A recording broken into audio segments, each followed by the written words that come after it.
नमस्कार मित्रों, मेरा नाम है आदित्य। आप देख रहे हैं एडवोकेट आदित्य यूट्यूब चैनल। बहुत सारे ऐसे पति हैं जो डीवी एक्ट यानी घरेलू हिंसा से महिलाओं का संरक्षण अधिनियम 2005 से काफी ज्यादा प्रताड़ित हो चुके हैं।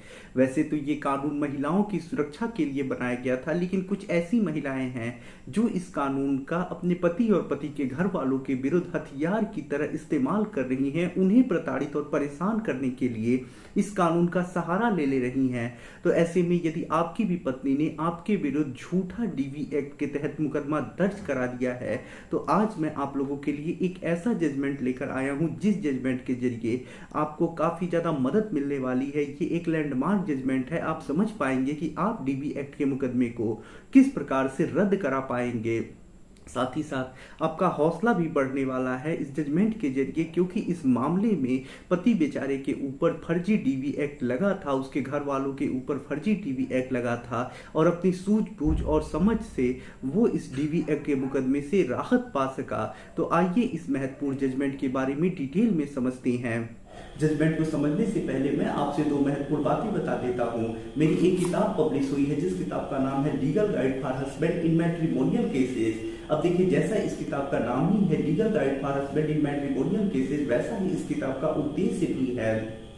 ऐसे पति जो भारतीय दंड संहिता की धारा 498 का झूठा मुकदमा झेल रहे हैं, 125 सीआरपीसी का मुकदमा झेल रहे हैं, डीवी एक्ट का मुकदमा झेल रहे हैं, सेक्शन 9 लड़ रहे हैं, डाइवोर्स केस लड़ रहे हैं, उन्हें सपोर्ट करने के लिए, गाइड करने के लिए ये किताब मेरे द्वारा लिखी गई है।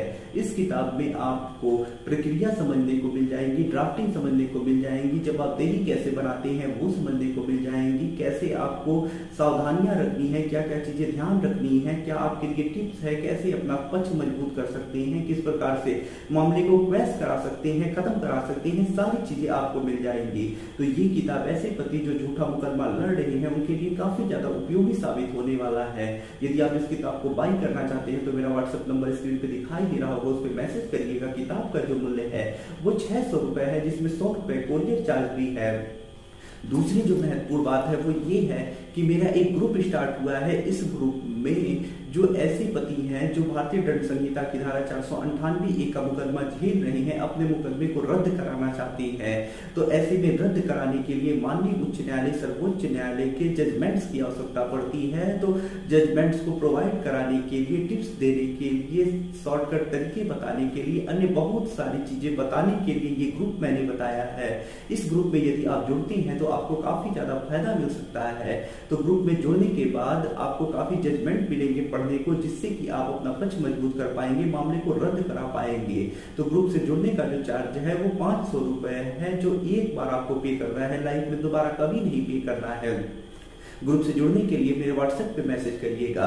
तो आइए अब अपने महत्वपूर्ण जजमेंट को समझते हैं कि तो देखिए, ये जो जजमेंट आया है वो गुजरात हाई कोर्ट के द्वारा आया हुआ एक लैंडमार्क जजमेंट है। ये जो जजमेंट आया है वो रविंद्र भाई वर्सेस स्टेट ऑफ गुजरात के केस में आया है। अब देखिए, ये जो जजमेंट है वो डीवी एक्ट को क्वैश यानी रद्द कराने से संबंधित है। अब देखिए, इस मामले में होता कुछ ऐसा है कि शादी हो जाती है, शादी के बाद जो पत्नी होती है तुरंत अपने ससुराल चली जाती है, वहां पे वो कुछ दिन रहती है, एक बच्ची का जन्म होता है। उसके बाद जो पत्नी होती है अपने पति और पति के घर वालों के ऊपर आरोप लगा के एक केस दर्ज कराती है। पत्नी ये आरोप लगाती है कि जब उसकी लड़की का जन्म हो जाता है तो वो लोग उसे ताने मारने लगते हैं, परेशान करने लगते हैं, उसे चोट पहुंचाने लगते हैं, उसके साथ शारीरिक और मानसिक रूप से प्रताड़ना करने लगते हैं। उसके बाद एक दिन मार पीट के उसे घर से बाहर निकाल देते हैं। उसके बाद जो पत्नी होती है 125 सीआरपीसी के तहत भरण पोषण का एक मुकदमा लगाती है, जिसमें पति हाजिर होता है, मीडिएशन होता है और दोनों में ये समझौता हो जाता है कि फिर दोनों एक साथ रहेंगे और दोनों साथ साथ रहने लगती हैं। कुछ दिनों तक दोनों साथ साथ रहते हैं। उसके बाद छोटे मोटे लड़ाई झगड़े फिर शुरू हो जाते हैं, फिर कुछ विवाद उत्पन्न हो जाता है और उसके बाद जो पत्नी होती है 125 सीआरपीसी का मुकदमा दर्ज कराती है, फिर 498 ए का मुकदमा दर्ज कराती है और डीवी एक्ट के तहत भी मुकदमा दर्ज करा देती है। उसके बाद देखिए, जो पत्नी होती है 125 सीआरपीसी में भी आरोप लगाती है, सेम आरोप 498 ए में भी लगाती है और डीवी एक्ट में भी लगाती है। उसके बाद जो पति और पति के घर वाले होते हैं 498 ए को क्वेश कराने के लिए हाई कोर्ट जाते हैं।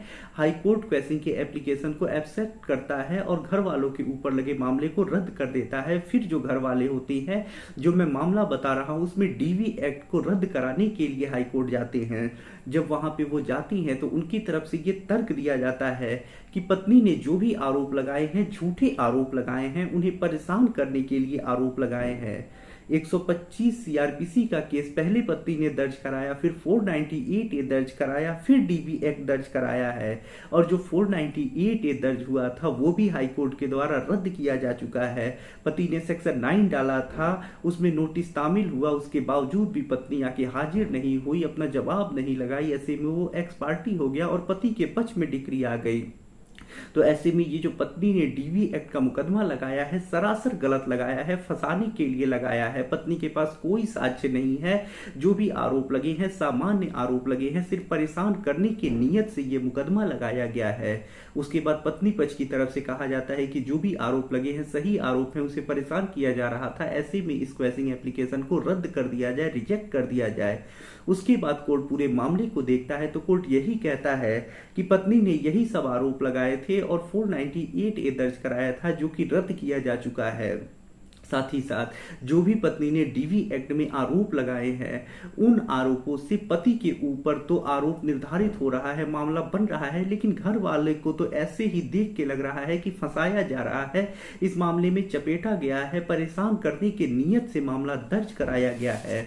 तो हाई कोर्ट इस चीज को स्पष्ट कर देता है कि जहां पत्नी ने जो भी डीवी एक्ट के तहत आरोप लगाए हैं उन आरोपों के आधार पर यदि मामला नहीं बन रहा है, पत्नी के पास कोई साक्ष्य कोई सामग्री नहीं है जिससे कि डीवी एक्ट का मुकदमा चलाया जा सके, तो यहाँ पे डीवी एक्ट के तहत मुकदमा चलाया जाना कानून का दुरुपयोग है। और यहाँ भी इस मामले को यदि आगे बढ़ाया जाता है तो ये डीवी एक्ट के जो मुकदमा है, जो कानून है, उसका दुरुपयोग होगा।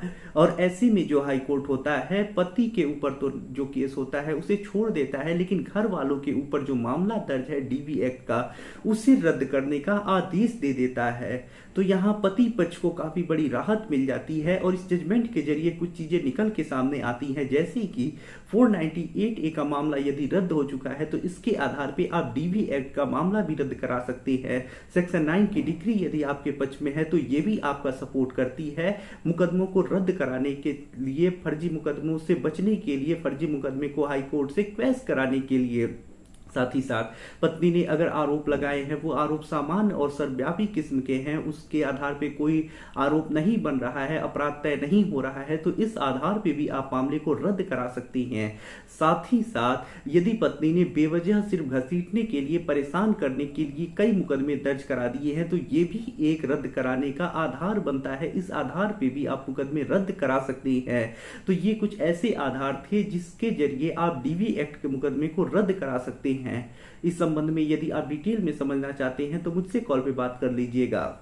यदि आप इस जजमेंट की कॉपी डाउनलोड करना चाहते हैं तो हमारे ग्रुप से जुड़ जाइएगा, या आप किसी कानूनी समस्या से परेशान हैं और ऐसे में आप मुझसे फोन पे बात करके अपनी कानूनी समस्या का समाधान प्राप्त करना चाहते हैं तो इसके लिए मेरा व्हाट्सएप नंबर स्क्रीन पे दिखाई दे रहा होगा, मैसेज करके अपॉइंटमेंट बुक करा के मुझसे कॉल पे बात कर सकते हैं। वीडियो पसंद आया हो तो वीडियो को लाइक करें, अपने दोस्तों के साथ शेयर करें और यदि आप चैनल पे नए हैं तो चैनल को सब्सक्राइब करके बेल आइकन को दबाएं। मिलते हैं नए वीडियो के साथ अगले दिन, तब तक के लिए जय हिंद, जय भारत।